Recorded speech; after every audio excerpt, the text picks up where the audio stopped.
Hello and welcome back to another episode of Into the 99, where we've got 99 cards, because Commander's number one.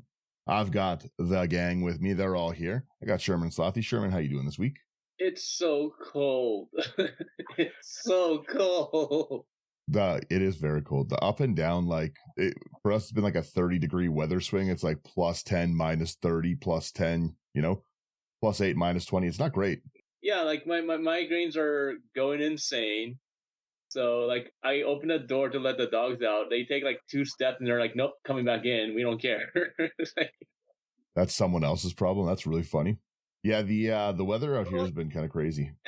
Yeah, the weather's been really, really crazy. But other than that, like, like you have a bunch of stories because like the weather like a couple of days ago was insane because like, the visibility was 0 for you.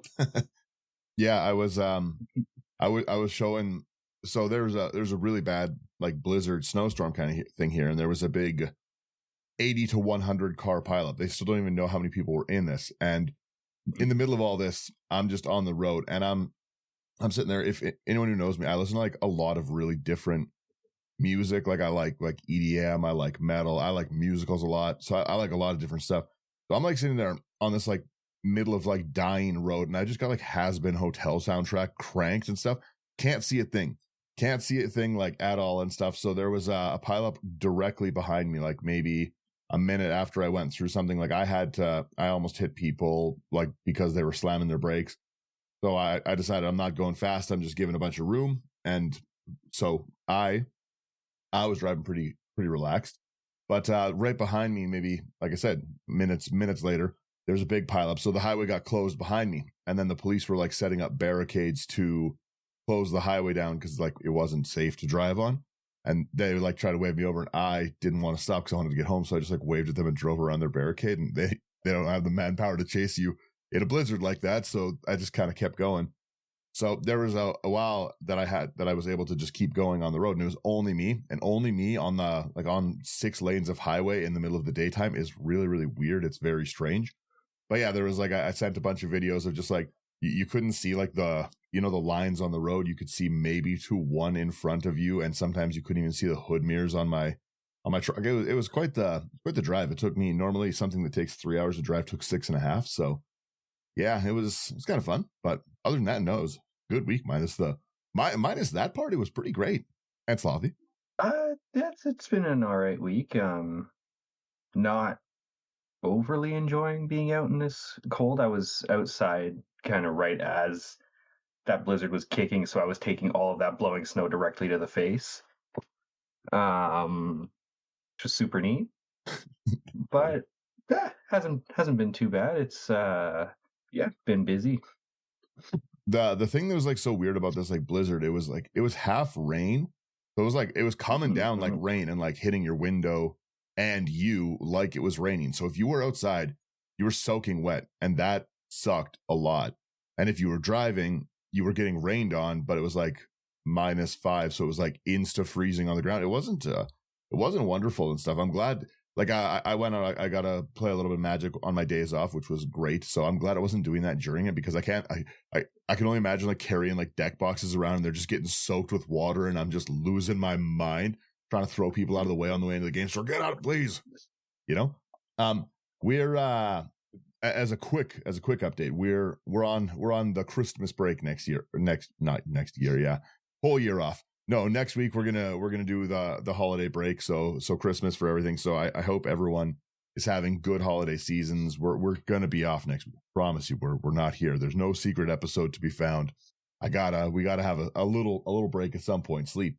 But we wanted to get into end of the year. I love to do our favorite cards because I usually have a lot of favorite cards. I don't have a lot, but I usually have a ton of favorite cards, and even if I don't, I still like to find I see a lot of cool decks that are not things I would build. So I like finding out people's favorites. So drop in any comment section what your favorite card is, why, and maybe I'll do another giveaway with House of Cards on it. We'll figure that one out.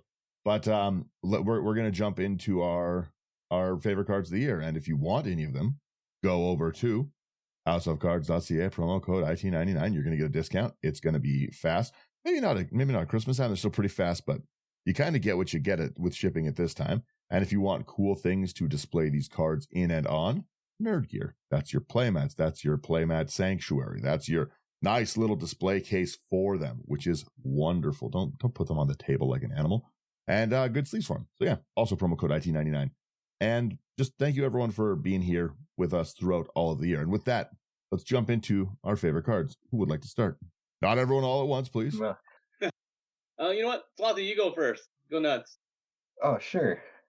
Yeah, so I kind of tried to pick something from every set this year, and kind of like Dan, I was having a little bit of trouble kind of deciding.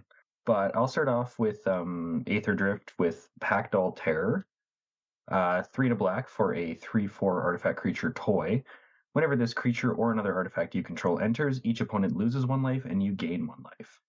So this is kind of fun for all those treasure decks, and I also got into the Pauper format this year, kind of right after this came out, so it was kind of right there, and I really, really, really do enjoy this card. That's fair. It's not a bad one. It's common. Yeah.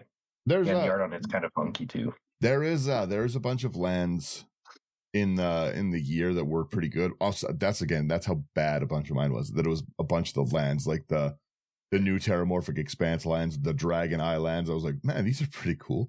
I had a bit of a rough time, but there was some really good commons and uncommons this year. I will give it that. Mm-hmm. Sherman, you want to go next here? All right. Let's see here. You know what? Let's keep with the Aether Drift. I really, really, really wanted to try this one out because it had a new mechanic in it, and you know what? I really, really enjoyed it. Daniel, you gotta see this in action a little bit when we were at the face-to-face event. But it is Samut, the Driving Force. So for 3 and a red, green, white, it's a legendary creature, human warrior cleric. It has it's a 4/5. Has first strike, vigilance, and haste, and has start your engines. One of the I have to say, start your engines. Stupid mechanic. I hate it. But in this deck, it's actually really fun. So, other creatures you control get +X/+0, where X is your speed. Non-creature spells you cast cost X less to cast, where X is your speed. This is insane because, the fact that you're basically casting a bunch of non-creature spells for free if you have a bunch of artifacts in your hand is really, really, really easy. You can switch it up and go with equipments instead if you want. Your guys just get really big really fast because you have the start your engines mechanic here, and you start off with a bunch of mana dorks so you can get in that ship damage, and you find that you get your max speed really easily. But it's a fun deck, and yeah, you can build it on a cheap. You can build it real budget, but you can ramp it up. I've ramped it up slowly. It started off with a $90 deck. Now it's close to $200. Does max speed leave as a mechanic? I can't remember. I remember getting hit with this hard, but does max speed leave once you have it? No. Yeah. It never leaves. I think there's maybe one card that reduces your speed by 1, but once you hit max speed, you keep it constantly. Yeah. So again, because I played against this out at the face-to-face event, and you were dumping out huge creatures so easy because if max speed max is 4, right? Non-creature spells you cast that are X less, where X is your speed, is very big to pump out spells. Yeah, and when you're casting things like what is it? White Sun Zenith, let's say, right? Where you're creating a bunch of cats. You have max speed. Well, it's already paying for 4 cats. Yep. And there's supposed to be 2 tooth, but if you have Samut out, there's 6 tooth. It's just stupid. Well, the other thing too is that you can dump down a overwhelming stampede at 2 green mana, right? With a deck like that. Yeah, you can drop that down. You can drop so many things for the cheap. Just because you're reducing it by 4. 4 is a lot of mana. Right. I will join you guys with with one of the few things I liked in Aether Drift, and it is Mendicant Core Guidelight. Mendicant is an awesome card. I really, really like playing this. I've got a really cool budget deck. I like copying artifacts a lot. It's fun. So Mendicant is 1 white, 1 blue for a star 3 artifact robot. Power and toughness equal to the number of artifacts you control. Cool. It also has the start your engines, which I was able to get around with Thopters in the deck. There's a lot of things that make the little Thopters, as a lot of artifact decks do. But when you have max speed, whenever you cast an artifact, you can pay 1, and if you do copy it, the copy becomes a token. That's super, super powerful, and it's really, really fun to play Mendicant. Like, I've got like a cool budget version of the deck that, just like the Urza, like Prince of Krug decks, spits out so many silly artifact tokens that are just wonderful to be able to turn into stuff. It takes advantage of a lot of cool stuff. So there's nothing crazy janky in it, like combos that like Mycosynth Lattice turn everything into it. But I just do have a lot of fun playing this every time. I find getting max speed very easy in it as well. Slothy. Sure. Yeah, next up is pick I've got from Tarkir, Dragonstorm. And a few years ago, a card called Cankerbloom came out, and that card was awesome. Did a lot of really neat utility things, and we got one not as good, but I like it as well. We've got Undergrowth Leopard. It's 1 and a green for a 2/2 cat with vigilance, and you can pay 1 and sacrifice it to destroy target artifact or enchantment. Artifact, it's particularly for that enchantment part, because that's a little bit harder to find, and there are quite a few problematic enchantments coming through. And I really like the utility of it. You can pay 2, it's not a tap ability. Yeah. And you can just kind of get rid of that pesky Rhystic Study or anything like that. 2/2 vigilance is not bad either. No. Power creep. Wow. Yeah, only 2 mana, a 2/2 mana vigilance that can destroy something. It's really, really strong, and like the fact that it's common is really nice. Yeah. Like I think more people should try to play like with creatures like this, just because like it's nice to have like an instant speed like Naturalize or a Wilt or something like that. But at the same time, like creatures are like things that are there just in case, like, oh, I can block and then I'll sacrifice it to destroy something, as a crackback in a sense. It's also very easy to forget it's on board. Yeah. Yeah, he's not super flashy. He's just kind of sitting there doing his thing. And then all of a sudden you're 2 for 1 blocking something and then getting rid of another thing. Getting banned from the table because you keep saying Mao and blowing up their cards. What you got to do with every cat card. Oh, exactly. All right. I'm going to jump us around here. So I'm going to go with something here. We did the deck tech for it. I was excited for it when they spoiled it. So the deck tech release for this was like 3 or 4 months ahead of when everything came out. That's going to be Tifa, Martial Artist, for a 1 in a red, green, and white. So another Naya commander. Yeah, I know. I was told to play less blue this year. Okay, leave me alone. I was going to say this is personal growth for Sherman. I miss blue, so I got to find other ways to play. Okay, but Tifa, like, first off, like Tifa is like one of my favorite characters in Final Fantasy. So like she's fantastic. And like I said, like when it was spoiled, I'm just like, I don't care if it's like a fake card or not. I'm hoping it's a real card. I'm just gonna build it and hope for the best. But it is a 4-cost commander, legendary creature, human monk, has melee. Aha! I remember this time. Whenever 1 or more creatures you control with power 7 or greater deals combat damage to a player, untap all creatures you control. If it's the first combat phase of your turn, there is an additional combat phase after this phase. So you're pumping out like multiple combats, which I normally don't do, but in this case, why not? Tifa's a monster, yeah. Mm-hmm. I like it though. That's again, it's fun to see things like I will say I didn't do much evolving as a player this year. I'm still kind of on my same budget silliness, but it's very nice to see both Sherman and Slothy this year, like trying out a lot of new like styles, which was really cool. Like specifically, I really like these aren't cards from the year, but I really, really liked Slothy's like sacrifice based deck. That thing hits like a truck. And then the same thing, just a bunch of the stuff Sherman came out with, like the Samet, like that was super fun. The Tifa's super fun, super cool. So it was nice to see a bunch of new ones. I'm a simple man. My next favorite card is March of the World Ooze. Again, it's one of the other only good cards from Aether Drift, and it's so cool. 3 triple green. Enchantment. Creatures you control have base power toughness 6/6 and are oozes in addition to their other type. Awesome. Whenever an opponent casts a spell, if it's not their turn, you create a 3/3 green elephant creature token. In Commander, especially in like spell slingy kind of Commander games, people don't really pack enchantment removal. So I've found that this has really, really overperformed a lot of the time. You ramp, I get elephants. You want to storm off, I'm going to get like 20 of these elephants that are now 3/3 green elephant oozes that are also 6/6s. Yeah. Awesome. I love this card. Frank gave me this card. It's a really, really interesting card. For 6 mana, it does a lot of work, especially late game, right? Because like people are just casting spells willy-nilly, right? Mm-hmm. So, well, again, and the fact that when this, sorry, I was going to say, I drop it down. It's one of my finishers in a bunch of decks like Rigo, where of course it's in Rigo, everything is, but like I've got a bunch of these like 0 cost things, and you don't care. And suddenly, like Gilded Goose, Birds of Paradise, you're getting cracked with these 6/6 flyers out of nowhere, and you're like, whoa, what?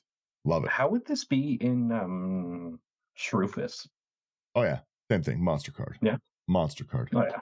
All your Saprolines just suddenly 6/6s. Yeah. 6/6 Saprolines. Anytime one of them connects, you're making 6 more. Yeah.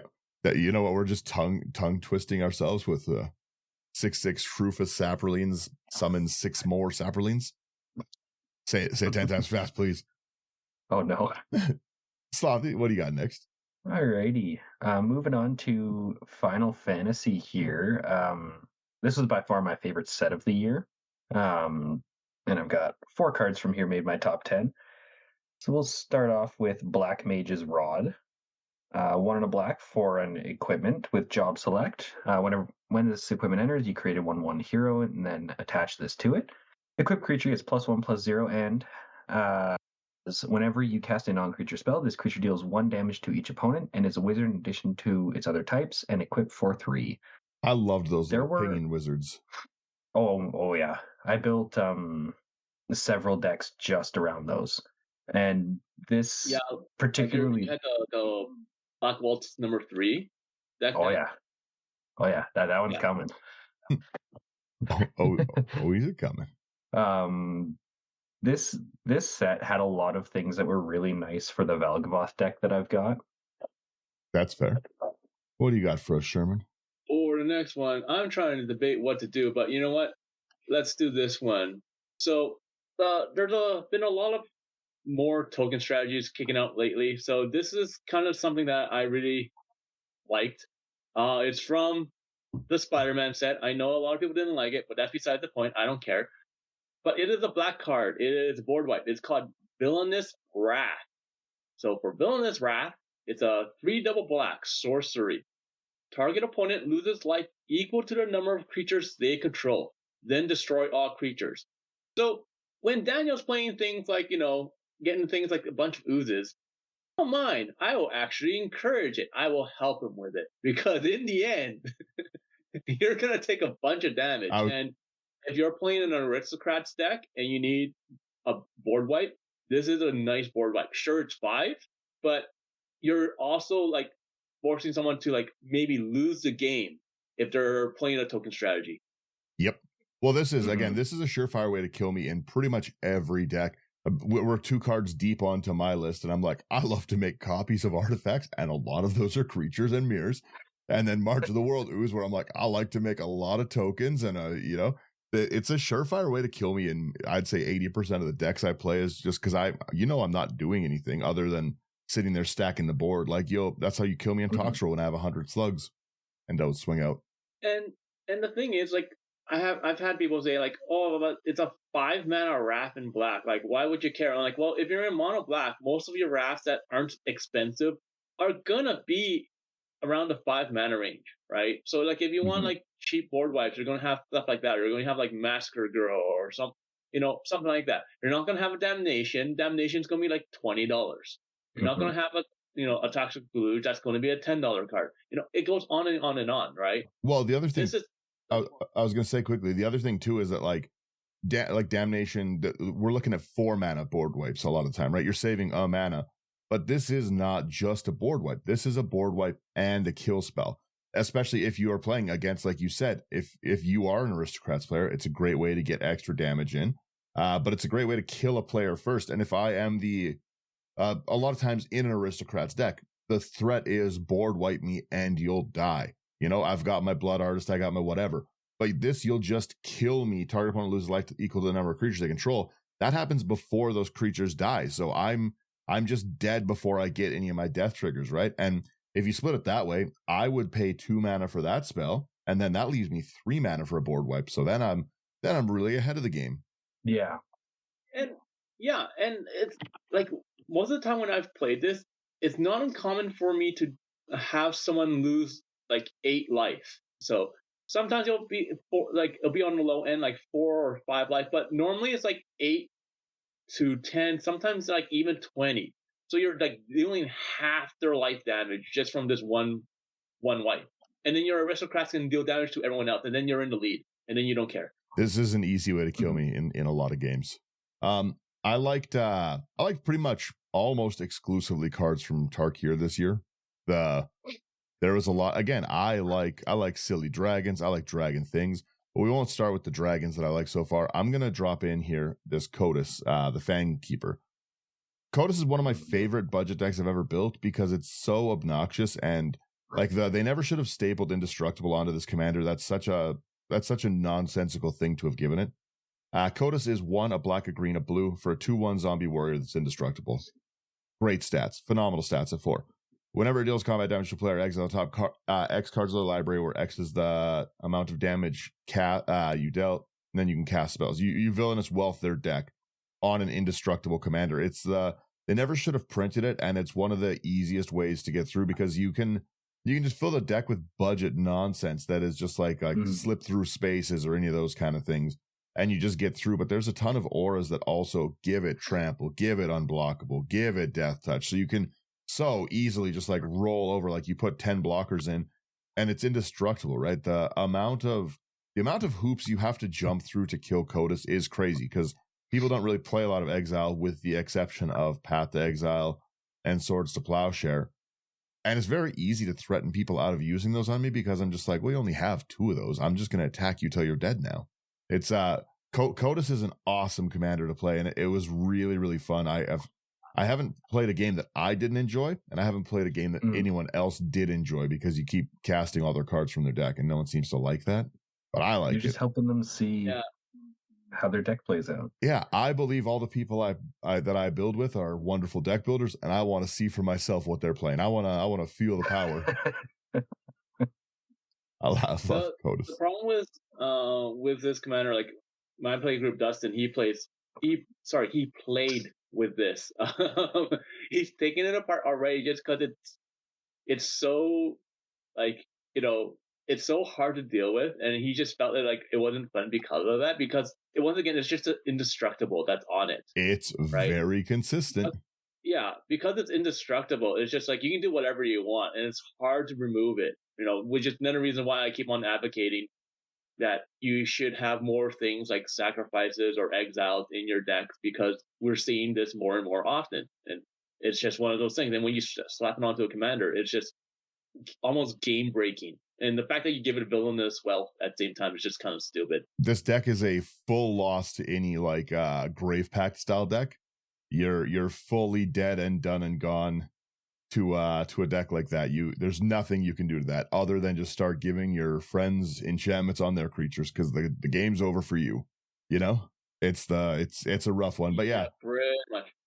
Like Kotus does lose to like bounce strategies and stuff like that. If you are returning cards to hand, you got to do that. But it's if you're looking for a fun like Voltron commander deck to put together that's very cheap, Kotus to me takes the cake for the year. Like, it's so good. What do you got for me, Slothy? Next one here. Let's do this one. Next up, we've got another utility card from Final Fantasy with Blitzball. 3-mana artifact. You can tap it for 1 mana of any color, or you can tap and sacrifice it to draw 2 cards. Activate only if an opponent was dealt combat damage by a legendary creature this turn. There are so many legendary creatures. You're getting your 2 cards out of this. It does have to tap, which is a little bit worse than something like a Commander Sphere. but you're getting double the cards, and everybody's playing with legendaries anyway because they staple it on to absolutely everything. Yeah, everything is legendary right now. So I think that you're going to be getting a lot of value out of this one. Yeah, you seem to like a lot of the commons and uncommons for the year. Yeah, it was kind of a little theme I had. I kind of looking back at this. I like it. How about you, Sherman? Let's go with this one. All right, let's go to Tark here. So I did not get this commander deck. I wanted to, but I didn't. So, but it is something I've seen a lot when I was at Face to Face event, just playing random people, and oh my goodness, the amount of times I've seen this. So it was Taval, the Balanced Gale. So it's one of the commander precons. It's a legendary creature, Spirit Dragon. It's a 4/4 flyer. Whenever Taval attacks, mill 3 cards. Then you may return a land card from your graveyard to the battlefield tap. That's already pretty awesome. But it has whenever one or more cards leave your graveyard, create a 2/2 black zombie druid creature token. That's the part that hurts. Like, this commander, when you have graveyard shenanigans, like it doesn't even matter if you exile their graveyard. They just put more in on their turn and they just repeat the whole process. And then next thing you know, you're facing down 30 like 2/2 zombie druids. So I'm just glad that they don't have haste half the time. Taval is a very cool card. I'll back to back jump into my next favorite card of the year, which is Other Taval. Because Other Taval is phenomenal, and generally speaking, I'm a greedy player. I don't like to throw anything away. I like to keep it all. I like to have everything that I possibly want. That's my graveyard, my life, a full hand of cards, a table full of friends, but that also doesn't happen a lot of the time. So for me, Taval is such a weird way of playing because I don't really get rid of my cards, right? I don't exile my own stuff. I don't do any of that. But Taval was the flying lifelink, and just like the other one, you have to get rid of cards from your graveyard. So spells you cast have delve. Whenever you cast a spell, you lose life equal to its mana value. I really, really liked that end mechanic because it let me just basically full cycle through my deck in a race to pseudo kill myself. And I've had a great time playing that because no one knows how to threat assess when you're beating yourself up. It's the same thing. If you're out at a bar and there's a bar fight going on and one of the guys starts beating himself up, no one's like, yeah, get on that guy. Everyone's like, whoa, call an ambulance for this guy. He's losing his mind, right? So it's a super, super fun way to play. I do have the Other Taval on the deck, and it doesn't really work as a secondary commander for mine because my Taval gives the actual one, but just both of them, the fact that one lets you turn your life total and graveyard into a cost reduction resource, and then the other one is just such a aggressive token deck. Like it makes your tokens, it auto brings itself back, it has self mill built into it. Like Balanced Scale Taval is a monster card. It is very, very strong, and it does really spit out a lot of those black zombie druids. And because they're druids, you can really go into another easy theme with all your Llanowar elves, and then your tap the arc Guiltleaf Arch Druid, whatever it is, where you tap 5 or 6 or whatever druids and take all their lands. It's a pretty cool deck to build around. I've seen a lot of those ones. Mm. By the way, none of these, I don't think for any of us are in any order. They're just cards we like. They're just our favorite for the year. Yeah, we're just going willy-nilly. Don't care. Yeah, I thought we're just spitballing ideas here. There's cards on our screen, and we're going to be talking about them. Yeah, right. What do you got for us? The next one I got here is going to be Overkill. I think this card is absolutely hilarious. It's 2 and a black for an instant. Target creature gets -0, -9,999 until end of turn. There is some stuff you can do with, Jaws of Defeat with this, but it's just so funny to just give someone's commander such a negative. And I was just going to say, because of this, Jaws of Defeat gets an honorary mention. So that's whenever a creature you control enters target opponent loses life equal to the difference between that creature's power and toughness. That's a rough thing to be able to. Yeah, you'll lose it all. Jaws of Defeat was a really cool card. Man, Tarkir had some cool stuff this year. Yeah. Put this in a maybe board. That's our honorary mention section. Sherman, what do you got? All right. So let's go. You know what? Let's go to Team Avatar here for a second. All right. We have, for one of them that I have here, is going to be Gather the White Lotus. It's an uncommon. That's a 4 and a white, so it's 5 costs. There's a sorcery. Create a 1/1 white ally creature token for each planes you control. Then you scry 2. This is just fun, especially if you're playing a mono white. Like, you just need board presence and like a bunch of blockers. Fine. Pump these guys out in something where, like, like sort of like, like I said, like a Samut deck where, like, or you have like anthems or something. All these 1/1s just get buffed, and you get so many depending on how many planes you have, especially late game. It makes a huge difference. Like, you just get an instant board presence, so it's really nice. It's a big catch up too in a late game if you're just been board wiped and the game's reset. Yeah, absolutely. Suddenly you're back up to 10 creatures. Yeah, like they're 1/1s, sure, but like there's so many like ally like synergies now that it's actually like kind of useful. So yeah, I got no problem with that one. I'll give you an Avatar one too, because it's, to me, one of the best cards printed of the year. The Bender's Water Skin. That's it's got to go in so many decks. Just the again, 3 mana rock. I play a lot of 3 mana rocks already as budget options because they're great. Untap it during each other player's untap step, and you add 1 mana of any color. I'm not so much of an instant sorcery kind of player a lot of the times. I usually play just straight gasoline, but there's a lot of decks that this really, really just goes phenomenally in. And it is one of the better 3 mana rocks printed recently. Oh, absolutely. Especially if you have anything you can pay cost into every turn and it just keeps untapping. I really like this one. Yeah, I think this was my number 11 pick. That's fair. Yeah, like I didn't pick it just because I can't find any copies right now. I bought them all. They're all of the copies that belong to Daniel. I will say I did hate on a lot of the Universe Beyond stuff this year because there was so much of it, but a ton of it has really held actually good value. So people aren't really trading a lot of it in a lot of the time because they're good cards for decks. Like the Bender Water Skin's like $1.50 common, right?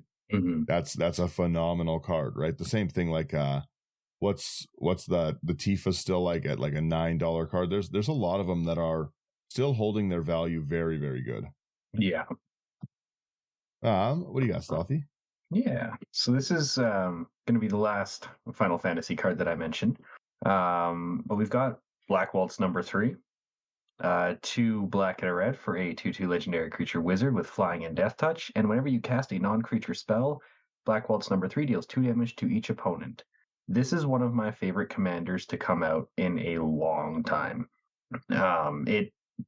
The fact that it just says non-creature, so you can build it, like I built a Voltron style, an Aura style, Spellslinger style. Like, it's so versatile, and it's just going to be pinging everybody for every little thing you do, which is awesome.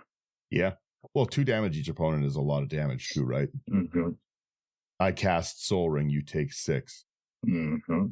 And then you can also, if you want to be mean, you can do all of like the damage doubler kind of things too, right? Where it's just like, it's like Torbran. Fire Emancipation, those kind of things. I cast Fire Emancipation, you take 6. I cast an Arcane Signet after that. You guys take 12 across the table. It puts out a ton of damage. Oh, yeah. Yeah, things can be over very, very quickly with this one. If you could give this lifelink, that'd be a great way. Oh, yeah. Like you said, if you got Voltron, you lots of options to give it lifelink too. Yep. Lots of cheap options to give it lifelink at that, which is really nice. True. What do you got for me, Sherman? Let's go with this one. All right. We're going to go to space for Edge of Eternities here. And it's going to be the Infinite Guideline Station. It is Wooburg. So every single color that we have, 5 cost. Legendary Artifact Spacecraft. It's 7/15. When the station enters, create a tap 2/2 colorless robot artifact creature token for each multicolor permanent you control. And it has the ability for station, where you tap another creature you control, put a charge counter equal to its power onto the spacecraft. Station only as a sorcery. It's an artifact creature at 12 plus for this one, because at 12 plus it gets flying, and whenever the station attacks, draw a card for each multicolored permanent you control. I have this in here because I just like the station mechanic. Honestly, I just like stations in general. I like the fact that we're in space. You know, the fact that we have Star Trek coming out next year or sometime. Okay, fine. It's a little bit overboard, but still, I like the fact that they established what it does, how it works, and everything. And it's every single time I face someone that plays a station, it's been a fun time. Oh yeah, and like because this set kind of introduced the rule change with vehicles and all that being commanders as well, and that was just That was awesome. fantastic. Yeah. Yeah. I like that every time they make a change to the thing, it's just something I've been doing illegally the whole time. They're like, oh, you can use legendary artifacts and vehicles as commanders now. And I'm like, we haven't been doing that? Whoops. My bad, guys. Sorry. The Infinite Guideline Station, the direction you went where you use treasures to make up the different colors, that was a super, super cool deck. I really, really liked that one. I like any commander that enables like such powerful draw, like a draw engine in the command zone is great. So that it's a very cool deck. I like it. I like Infinite Guideline Station. What do I got next for us here? Let me pull out pretty much all of my stuff. Like I said, it's almost all back to Tarkir. But we're gonna go with another one of the dragons here. We're gonna go with Bador because Big Booty Bador is phenomenal. Yeah. I got it in the background of all these videos. It's a cool one. It's 2 and then Abzan, a white, black, a green for a 5/7 spirit dragon with flying. Beginning of your end step, if creatures you control have total toughness 10 or greater, you draw a card, which is pretty easy to get to. It's a 7. Then if creatures you control have total toughness 20 or greater, untap each creature you control. I love it. You love to see it. Then if creatures you control have total toughness 40 or greater, each opponent loses half their life rounded up. It's such a monster card. Losing half their life just because I'm great at defending is awesome. Yeah, like that commander's like kill on sight every single time. Like the moment it drops, like you must remove it or else the game's over. Yeah. Well, again, it's generally speaking, a commander with power built in like this is it's the front of the turn, right? It's in the upkeep, the beginning of the upkeep. So everyone's got a turn to get around to it. If you guys are all tapped out and I drop this out, losing half your life, that can be like 60 damage I've spread out across everyone if everyone's still full. Again, for not for attacking, not for doing anything cool, but it's 60 damage stapled with a draw, stapled with an untap for every card that I ramped it out with. Like it's an obnoxious card. I love Bador so much, and I really like it's a great home for like tree folk and those like other big booty ones. Generally speaking, you kind of are forced into like arcades and stuff. I really like this one. Yeah, the Toughness Matters theme that this set had was really cool. Yes, I was a huge fan of that. Yeah, that's why Jaws of Defeat got the honorary mention on the side there because it's so good. Yeah, next up here we got one from the Edge of Eternities. Use Social Engineering. 3 double green for an enchantment. It's got landfall. Whenever land you control enters, create a 2/2 colorless robot artifact creature token, and it has warp for 1 and a green. This card was kind of I didn't pay super close attention to Edge of Eternities. But then when I was building the Cabbage Merchant deck, I found this card, and oh my goodness, I love it. It's so good. It's a very good uncommon. Mm-hmm. Like I really like the warp mechanic.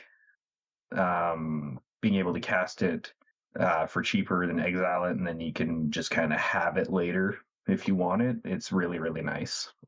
Well, so many decks too are so many decks go into a landfall theme, right? And that's just really, really cheap to get it up. Oh yeah, absolutely. Yeah, dropping this for 2 and then doing something where you put down like 4 or 5 different lands and making 10 power of robots. It's beautiful. Yeah, it's not so bad. All right. I'm going to move us back here to Aether Drift. I know we all love Aether Drift. This one's going to be the Crypt Caller Chariot. Okay, for 3 and a black. It's an artifact vehicle. It's a 5/5 that has menace. Whenever you discard 1 or more cards, create that many tap 2/2 black zombie creature tokens, and it has crew for 2. Now, I like utility cards quite a bit, and this one is just already really strong because we're seeing a lot of strategies based around discard. So when you're discarding stuff, you might as well get some benefit or some bonus from it. And this like gives you the benefit every single time you do what you want to do, which is discard. So the fact that like I've seen someone pump out like a dozen zombies in one turn, give it haste, and then just attack us. And I'm just like, okay, well, there goes the game. Like it is what it is. But this is something that everyone I think should probably like just have kicking around because it was a rare, but it wasn't that strong of a rare. Like people just kind of didn't care for it, and it's like $1 rare. It's especially with Rakdos, like a ton of the patterns that people tend to go right now in a Rakdos deck is you loot through cards, right? You Faithless Looting, you Cathartic Reunion, any of those kind of things. Turning that like throwaway downside into 2/2 zombies every time is pretty monster, right? Well, and then there was that new mechanic. Sorry, say it again. I was just gonna say, and then there's that new mechanic they had in Spider-Man where you can cast them if you discarded. Yeah, the mayhem mechanic, which is really really fun. Like I have a Norman Osborn Green Goblin deck, and it is very very fun for that. I will definitely say it's just the fact that you can go like crazy. Like there was like someone that played Angie. What was that? Wasn't it the one where on your fucking ref? At this, yeah. So like every time they attacked it or tap it to discard a card or draw a card, they're creating a 2/2. It's just like, well, your commander already wants to do that. Well, even if you're in a deck that overdraws, right? Like you've got you're playing just a Dimir Surveil kind of deck where you're drawing a ton of cards, and then end step I throw out because not every deck wants a no max hand size, right? I normally do because, like I said, I'm greedy. I want to keep them all. They're all my cards. But yeah, like it's just it's a powerhouse mechanic. Speaking of, I guess we're on Aether Drift. I will. Speaking of no max hand size, I have no idea how to pronounce this card. I'm not even going to try. It's VB. We're going to call it VV Verbose Host. You guys try pronounce that all you want. It's a homunculus. It's 1 and a blue. It's 0/4. It's legendary. It's Rego bait, and I love it. Start your engines if you have no max hand no speed. It starts at 1. Blah blah blah blah blah. You have no max hand size as a passive, which is cool, but with max speed, you would draw a card, draw 2 cards instead. I like that applies to everything. It's not an except the first one you draw on your turn. This is just like a great draw enabler. I have a deck built around it. I've put so many into decks like my Rego kind of decks where I'm just passively drawing, and yeah, I really really like this card a lot. It's a stupid card and it's cool. The fact that you can like windfall and someone has like 7 cards and you draw 14 is just insane. Yeah, it's super cool. And next here I've got my my one inclusion from Spider-Man, and it is more of a 99 card despite it being a legendary creature. It is Spider-Punk. 1 and a red for a 2/1 legendary spider human hero with Riot. Other spiders you control have Riot. Spells and abilities can't be countered, and damage can't be prevented. This dude's an absolute house in group slug style decks. Yep. Like, sure, if someone's gonna go and try to destroy one of your things, there's not much you can do about it. But at the same time, you're pinging someone for sometimes 18 life just for drawing a card, and having that not be able to be prevented is pretty fine with me. A really fun thing is like in like a deck like your Ketis deck, right? Okay, I'm gonna I know that you have lethal damage on me with your giant commander. I'm gonna do it. I'm like, okay, well I'll Teferis.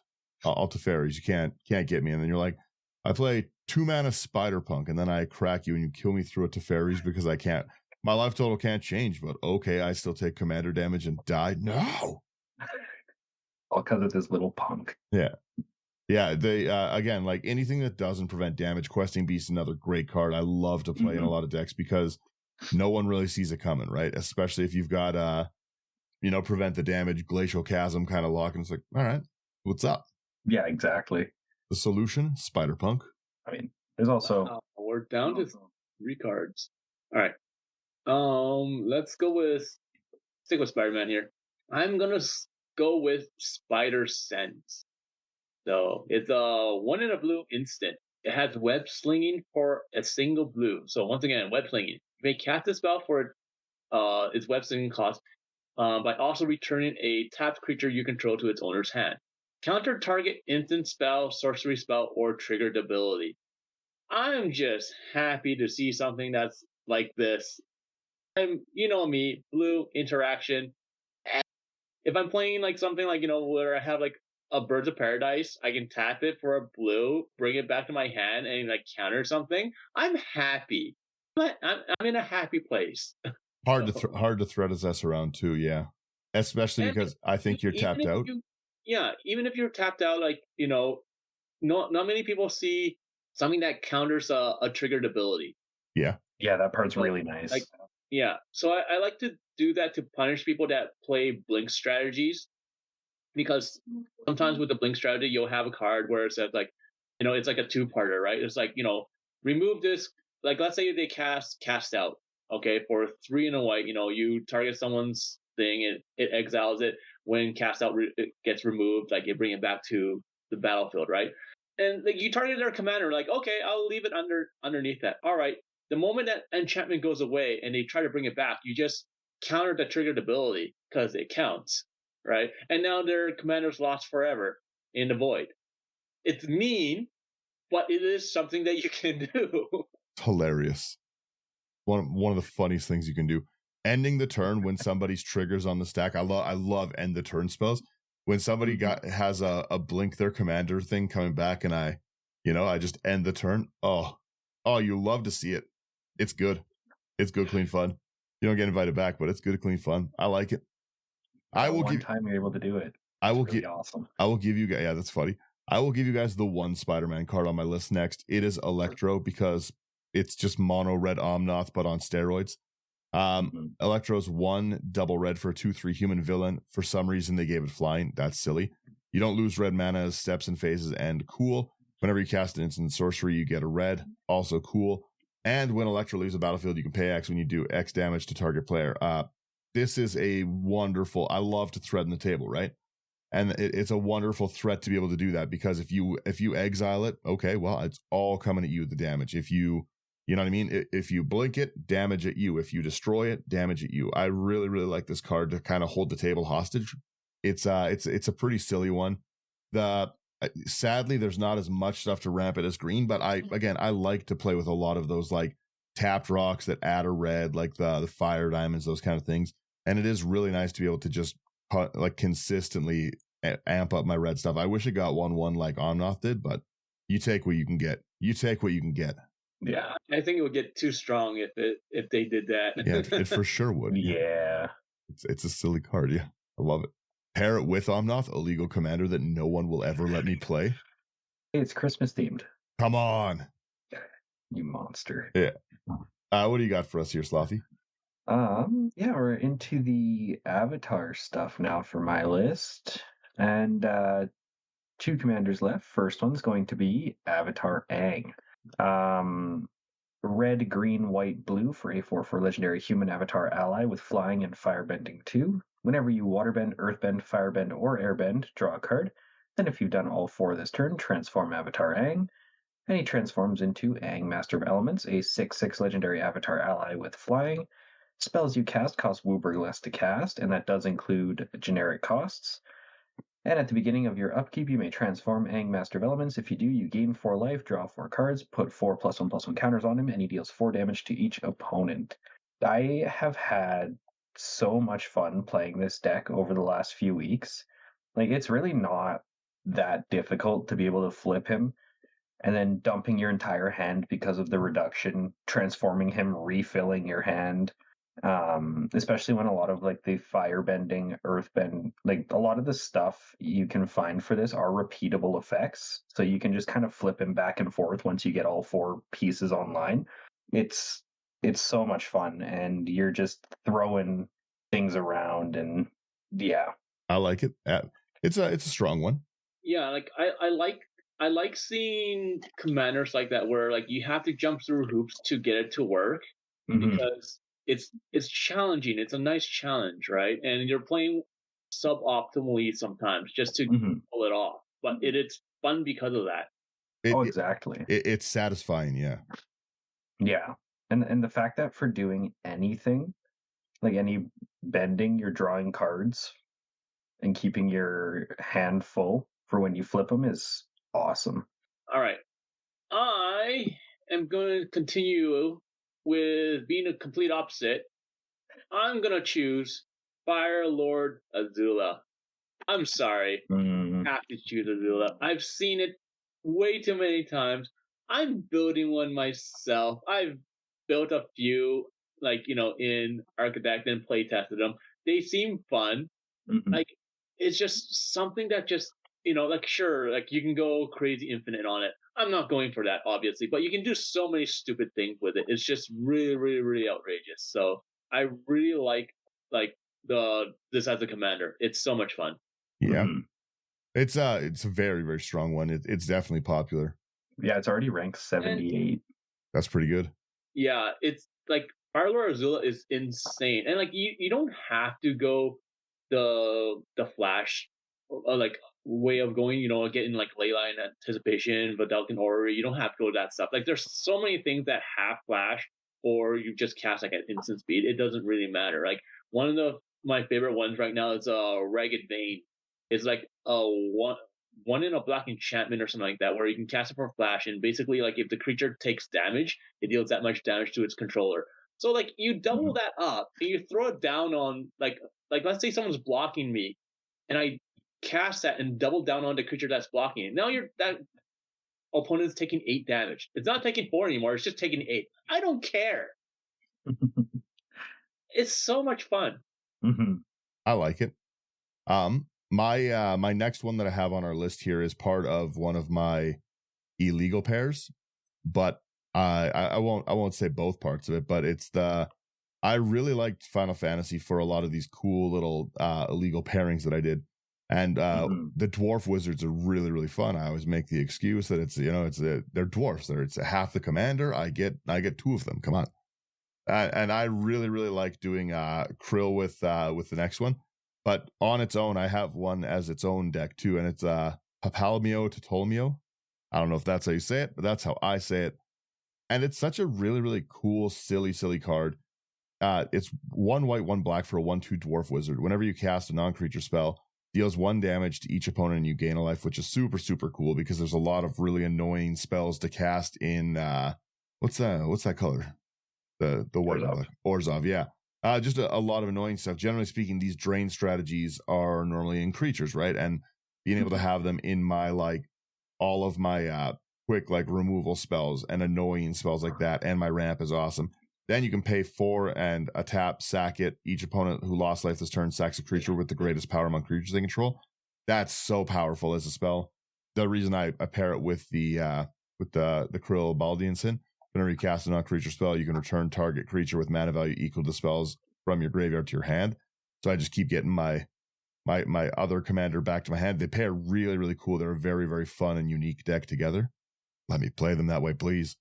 But yeah, no, it's I really, really like playing this commander as it's on its own, and I like the artwork on all these. The Final Fantasy has some really cool stuff. Yeah. Yeah, Final Fantasy was a phenomenal set. Yeah. All right, let's get one last one for everyone here. Let's see what else we got here in our last ones. All right. The last one I've got here is also from Avatar. We've got the Cabbage Merchant. 2 and a green for a 2/2 legendary human citizen. Whenever an opponent casts a non-creature spell, create a food token. Whenever a creature deals combat damage to you, sacrifice a food token. And when tap 2 untap foods you control, add 1 mana of any color. I've talked about this card in this deck a lot. It's awesome. I love it. It makes me happy. It's a gives me very those warm feelings. it's a silly one for sure.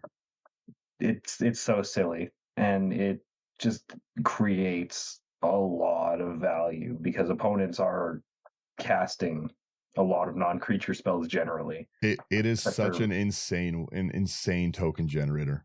Mhm. And then you can pair it with stuff, obviously, like Academy manufacturer, and it just gets really, really, really silly. Oh, it gets out of hand so quick. And house, and you can make them all bears. Let's go. Don't leave your food out by the bears. Don't leave your food out by the bears. The Earth King is becoming one of my favorite commanders. I put that together. That's such a silly card. Oh yeah. Make my bears. Bears on bears on bears. What do you got for a last one here for you, Sherman? All right. This last one has won me games indirectly, which is funny. And that's going to be Tifa's Limit Break. It's for a single green, it's an instant. It has the tiered system, so I have to choose one additional cost. For 0, I can cast it for the Somersault. Target creature gets +2/+2 until end of turn. Or I can go with Meteor Strike for 2 additional mana. Double target creature's power and toughness until end of turn. Or Final Heaven for 6 in the green, so I'm paying 8 mana total. Triple target creature's power and toughness until end of turn. The first one I don't care, the last one I don't care. I care about Meteor Strike. Why? Because when my opponent's attacking someone else and they have double strike on their creature and they're not blocking for some unknown reason, and I double up the target creature's power and toughness, that person tends to die. Well, or you triple it. That's if you've got lots of mana late game. I wish that you could pay each of these costs together. I wish that you could do the Somersault, because again, 2/2/2 for 1 green. That's not that's less than Giant Growth, right? It's nothing insane. But then 2 more to double, and then I would really like that. That's a very cool card. Spree was like that, wasn't it? Yeah. Yeah, you had Spree that was like that. You had the paw mechanic in Bloomburrow. So like we're seeing a lot of these kind of mechanics where it's like a choice constantly, but you have to like tack on like something additional. And I really do enjoy those kind of mechanics. And the fact that like you're doubling someone's power when it's just really, really fun, especially when you're not the one that's attacking. You're just causing someone else to kill someone just because they're attacking. Yeah, it is hilarious. As someone who loves to like play budget stuff, right, which all 3 of us are, having those different options on cards is more and more valuable as time goes on. Because card slots, there's so many like auto includes for a deck style, right? Like there's just a lot of like every one of us is guilty of saying it and hearing it, right? Like, oh, you're building that, you've got to put this in it. You gotta. There's just so many cards that are phenomenal in decks. So having those, having more diversity in your in your single slots, like again the double, the triple, the single target for late game. That's again, that's one of the reasons I think Cyclonic Rift is such a bad card. Like bad as in I hate it, is because of its utility of early game. If you really need to, you can get rid of something problematic. Late game, you can sweep the board. I hate its versatility, right? Versatility is always strong. Yeah, like you don't hate it because it's a bad card. No, we hate it because it's used so often, in that like it's such like it swings the game so much in your favor. It's kind of insane. Yeah, right. I don't hate it because it's a bad card. I hate it because bad people play it. Fair. But the thing is with cards like this, where it's like it's uncommon, it's cheap, people tend to always cast things on themselves. We're selfish. We like our interaction is very selfish. It's either I'm removing something from you, or it's benefiting me in some way, right? Something like Tifa's Limit Break, where I'm casting on an opponent's creature and I'm doubling it up, and like they kill someone by just cause, is to my benefit still, right? I'm technically using it for something else, but it's for like my gain in the end. It's sort of like how we were talking last week about Frantic Search, right? I can draw 2, discard 2, and I can tap 3 of your lands, Daniel, because you already told me you have a counter spell, but you're tapped out. So I need you to counter that one spell that Slothy just cast. Well, let's just do it, right? I don't have to focus on myself. I can use my spells on your stuff. Yeah, having better understanding of your cards and what they can and can't do is always going to really, really increase your own gameplay. And like you said, being able to, especially in a multiplayer format, being able to untap my lands to make better deals and stuff, right? Being able to, people like we've said many times, people are greedy when they play. People want all of the damage in that they can get. So a lot of times someone's like, well, I got to attack. I'll attack Slothy because I attacked Sherman. I don't even really want to attack Slothy, but I don't want to just let my commander sit there, right? So I'm like, well, I'll just swing this at Slothy, and then Sherman triples its power and Slothy dies. I cast send Slothy to get snacks. I think maybe I should build another version of Dargo with a green partner. Yeah. Maybe have like three in the command zone: Dargo, Kedis, and something green. Let it ride. Yeah, just so I can put this in there and make Dargo a 21-15. Yeah. I don't like that. I don't like that too much. Speaking of 21-15s, I'm gonna drop our last one here. For me, it has to be Felithar. I loved every part of Felithar, from the artwork, from the design of both of them, from the cool gigantic lizard thing that this Felithar is riding. I love all of it, and I really like Toughness Matters decks. They're unique and different. You don't normally see them, but Felithar the Steadfast is 1 in Abzan for a 0/5, which is cool. It's big booty Felithar. Human Warrior. Each creature you control assigns combat damage equal to its toughness rather than its power. So fun to throw into Tree Folks. Like I said, Tree Folk is a really, really cool, a lot of 0/11s. Creatures you control can attack as though they didn't have defenders. So we have Arcades, but with black, wicked. And then it just has this insane ability. Serena tap, sack another creature, draw cards equal to the sack creature's toughness, then discard cards equal to its power. A lot of times you're throwing away like a 0/7, a 0/11, you're discarding nothing, right?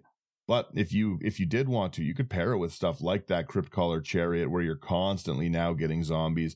You can go into a discard theme really, really easy with Felithar, or you can be simple-minded like me and just go, I'm straight big booty creatures. I want to draw 13 cards and just kind of see where the day takes us. I've had nothing but fun playing this commander every time. It's such a powerful draw engine that people overlook. You generally get one giant draw, and then people realize like, oh yeah, I guess I can't let him draw 11 cards on a tap. It's a really, really cool one. There's most of mine, like I said, most of my stuff has been for weird decks, right? That I like to play this year. But Felithar was just such a straightforward, this is how I want to play the deck. I'm pretty sure Felithar was the commander, right? Yeah. Yes. Yeah, and it to me, one of the crimes they did in Tarkir, kind of just as a little outro rant, is that other Felithar doesn't really fit well in this deck, and other Taval doesn't really fit well in the Taval deck. Like you had such cool commanders, and then you don't even give me a place to put them. Like and then this deck, the other Baitor is the like secondary commander in this deck, and it doesn't make any sense. Like they should have given it kin to all, but they gave us like Baitor Ancestor's Voice. Which is that one? Yeah, Baitor Ancestor's Voice, which is a 3/5 flying lifelink. Beginning of your end step, you put a number of 1/1 counters on up to one other target creature you control equal to the amount of life gained this turn. Return up to 1. That's not in the deck. What are we talking about? It's not a life gain deck, and it's just like equal to the life you gain this turn. Return up to one target creature with mana value equal or less than the amount of life you lost. This isn't a life lost, life gained. It didn't make sense. None of that's there. That's all. They should have given me good Baitor in it, and then they should have made a secondary deck where you did other Felithar and other Baitor together, which would have been cool. And the same thing, Kotus also. The other Kotus sucked. I just that's just a thing. It's such a bummer because one Kotus was so cool, and then Kotus number 2 was just like, once during your turn you can cast a creature spell from your graveyard by exiling 3 other cards in addition to paying their cost. Like what a garbage mechanic. You got it. You have to lose 3 of the things in your graveyard and still pay the cost. 0 reduction on it whatsoever. And then whenever one or more creatures you control enter, if one or more, if they enter from a grave, you get a 1/1 counter on, or 2 1/1 counters on Kotus. Trash, garbage design. It's horrible. It doesn't even self-mill itself. You have to go out of your way to rebuild self-mill into this, and then it still sucks. It's horrible. I haven't seen a single person play Kotus a single time this way. This is like the worst card. This might be the, if we did worst cards of the year, this would be on my list. I promise you guys that. This, along with everything in Edge of Eternities. I didn't even look at any cards in that set. Something about an angel that doubles tokens. I get it. I did at the face-to-face event, I did lose a bunch of games to the war mechanic stuff. I have no idea what any of those cards do. Yeah, that's the end of my rant. I guess the final thing I'll ask is, like, what was your favorite set of the year? If you had to choose one, like, what did you like the most? Final Fantasy, hands down. Yeah. Final Fantasy, I think, was the best set of the year for sure.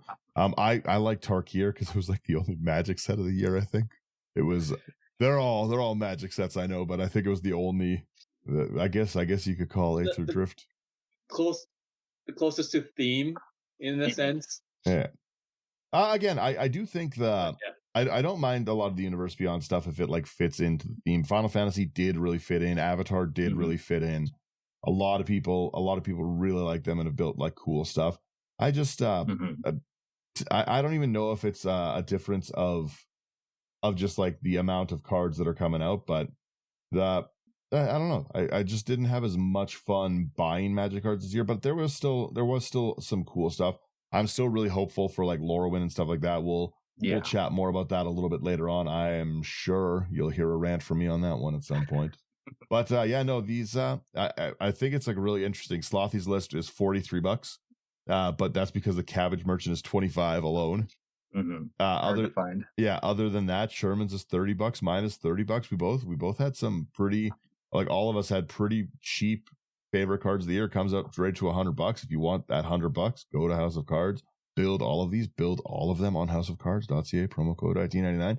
It's going to be great. I'm happy to wrap us up there. But like I said, I really liked the list you guys came up with. You had some really cool stuff. There's a lot of there is a lot of good. What's the horror set? Duskmorn also was another set kind of like this year where I didn't really like a lot of the rares and stuff in it, but the commons and uncommons in it were like phenomenal with a bunch of it. Like there was just really good stuff. So there's a lot of, if you're starting Magic this year, a lot of really nice places to start building from. There are so many good, kind of to piggyback off that, there were so many good uncommon legendary creatures this year, because with things like the Universes Beyond, because there's a lot of named and notable characters in a lot of these IPs, they're all getting the legendary treatment. Yeah. But they can't all be rare, so a lot of these are getting pushed into the uncommon slot while still feeling pretty powerful and very fun and unique to build. So we're in a very good spot for that. Yeah. I like it. I say we wrap there. Sherman, you got any final thoughts for us here? No, I'm cool. I'm good. Any final fantasy thoughts? No, okay, I wrap us up. Thank you guys for getting through another one of these long rant episodes. If you want any of the cards we talked about today, go over to houseofcards.ca, promo code IT99. That's going to get you a great discount. It's going to support a great business, get you a wonderful discount, get us some support kickback too. It's win-win for everyone. Like, share, subscribe. It really does help us out the most out of anything you can do. If you want to directly support us, come over to Patreon, build decks with us, kind of play more games with us into the new year and stuff. I'm off for a bit in the beginning of the new year because I'm having the baby, so I'm actually going to be off work, so I'm going to play games. Shh, don't tell the wife. Don't tell the wife we'll be playing games. But no, other than that, we should be doing a lot of fun stuff in the new year. I'm really excited for what the next year's bringing us, and thanks to everyone who supports us. Come over to Patreon, like I said, and just kind of it's basically a pay whatever you want, kind of hang out with us, chat decks with us, and then if you want any cool sleeves to put your decks in, cool places to put them, nice playmat sanctuary, go over to Nerd Gear. Promo code IT99. A discount's going to get you a checkout too. They're wonderful. They're another Canadian company, and that's it. We give them the music.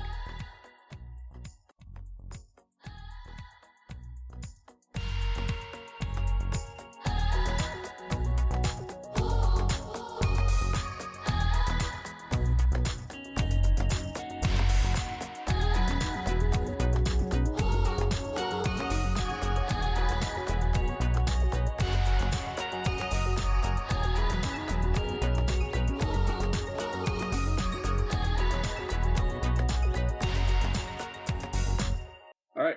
Laters. Bye-bye. Have a great holiday, everyone.